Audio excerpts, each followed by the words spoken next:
ఎన్ని మెయిల్స్ ఈ కార్యక్రమానికి ఇచ్చేస్తుంటే సత్యనారాయణ రాజు గారి ఆఫీస్ దగ్గర నుంచి ఆ మోటార్ ర్యాలీతో ఇక్కడ రావడం, ఇక్కడికి వచ్చిన తర్వాత ఈ పిల్లల యొక్క నాట్యం నృత్యాలు ఇవన్నీ చూడడం, ఎంతమంది హాజరవడం, ఇవన్నీ చూస్తుంటే 1957 మార్చి 27న రిలీజ్ అయిన మాయాబజార్ సినిమా డిజిటలైజ్ చేసిన తర్వాత చూస్తున్నట్టుగా అనిపిస్తుంది నాకు.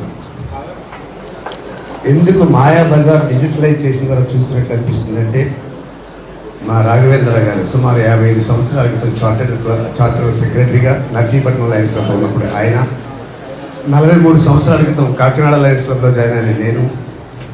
ఆ రోజుల్లో విధి విధానాలు అలాగే ఉండేవి. ఏదైనా ఒక కార్యక్రమం జరిగినా, ఒక గవర్నర్ అఫీషియల్ విజిట్ చేసిన, ఆల్మోస్ట్ అది మాకు కాకినాడలో అయితే సామర్లకోట గవర్నర్ ట్రైన్ దిగుతారంటే అక్కడి నుంచి మోటార్ సైకిల్స్ ఇవన్నీ కూడా ర్యాలీ నిర్వహించుకుంటూ వస్తుండేవాళ్ళం. రెండవది 1978లో రిలీజ్ అయిన చలిచేమ సినిమా కూడా చూసినట్టుగా అనిపిస్తుంది నాకు ఈరోజు. అందులో నూతన్ ప్రసాద్ 101 జిల్లాలకి అందగానే అంటాడు. ఈరోజు 101 మెంబర్లు తుని మెన్షన్స్ రాసుకుంటున్నారు. సో ఇవన్నీ కూడా నేను ఎందుకు చెప్తున్నాను, అలాగే కొత్త సభ్యులు ఉన్నారు కాబట్టి మీరంతా కూడా అసలు లైనిజం అంటే ఏంటి, ఈ హడావుడి అవసరమా, ఒక విధంగా కాదేమో అనిపిస్తుంది, మరొక విధంగా అవసరం అనిపిస్తుంది. ఎందుకు అవసరం అంటే మనందరికీ తెలుసు, హోమోసేపియన్స్ అంటే ఆఫ్రికాలో మొట్టమొదటి మనిషి 3 లక్షల సంవత్సరాల క్రితం జన్మించాడు. ఆ ఆధునిక మానవుడు హోమోసేపియన్స్ 3 లక్షల సంవత్సరాల క్రితం జన్మించిన దగ్గర నుంచి హోమ్ థియేటర్ దగ్గర మనం వచ్చాము. ఈ మొబైల్ యుగం వచ్చిన తర్వాత స్వేచ్ఛ మరీ ఎక్కువైపోయిన తర్వాత ఎంత అయిందంటే, ఆ వ్యక్తిగత స్వేచ్ఛ అనే విశృంఖలం అనేది వెర్రితలలు వేసేస్తుంది. ఈ రోజున అదే ఆవేదన వినిపిస్తున్నారు, వెర్రితలలు వేస్తుంది. మంచి మంచి మీటింగ్స్ పెట్టండి, ప్రజలందరినీ అంటే ప్రముఖులు ఎటువంటి వాళ్ళందరూ కూడా ఆహ్వానిస్తుండండి. ఆ మంచి విషయాలు పిల్లలను కూడా ఇన్వాల్వ్ చేయండి. ఎస్పెషల్లీ 9th క్లాస్ నుంచి ఇంటర్మీడియట్ వరకు most dangerous changes, biological changes.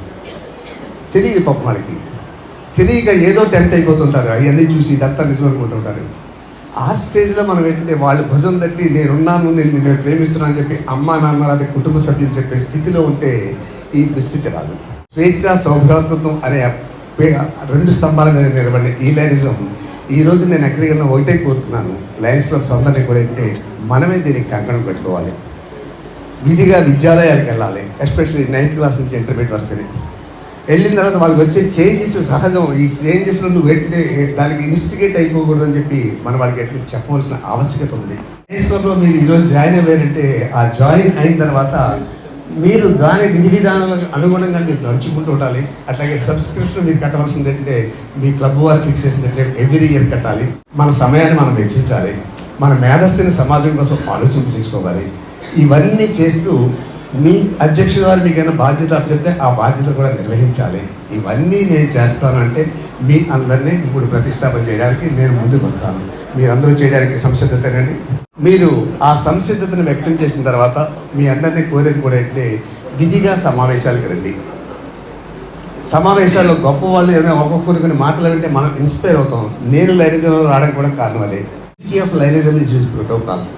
వ్యక్తిని సంస్కరిస్తుంది, శీలవంతుడిని చేస్తుంది, చైతన్యవంతుడిని చేస్తుంది. అదే లయన్స్ క్లబ్స్ ఇంటర్నేషనల్. సో ఇది ఒక స్కూల్ ఆఫ్ థాట్స్ అంటున్నారు, గొప్ప కార్ఖానా.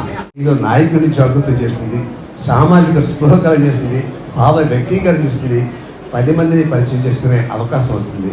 ఒక అద్భుతమైన వ్యవస్థలో వచ్చిన మీ అందరినీ కూడా హృదయపూర్వకంగా అభినందనలు తెలియజేస్తూ, వచ్చే వ్యవస్థ కూడా ఒక అద్భుతమైన వ్యవస్థ. ఇట్లాంటి సెకండ్ ఇయరే 101 మెంబర్స్తో దట్టు 101 మెంబర్ ₹1,00,000 కలెక్ట్ చేసేది మన ఆంధ్రప్రదేశ్లో నేను బహుశా వస్తువు లేదని చెప్పలేదు, లేదు. సో అట్లాంటి మహత్తరమైన వ్యవస్థ మీ అందరినీ కూడా ఒకసారి వేదిక ముందుకు రావాల్సిందిగా కోరుతున్నాను.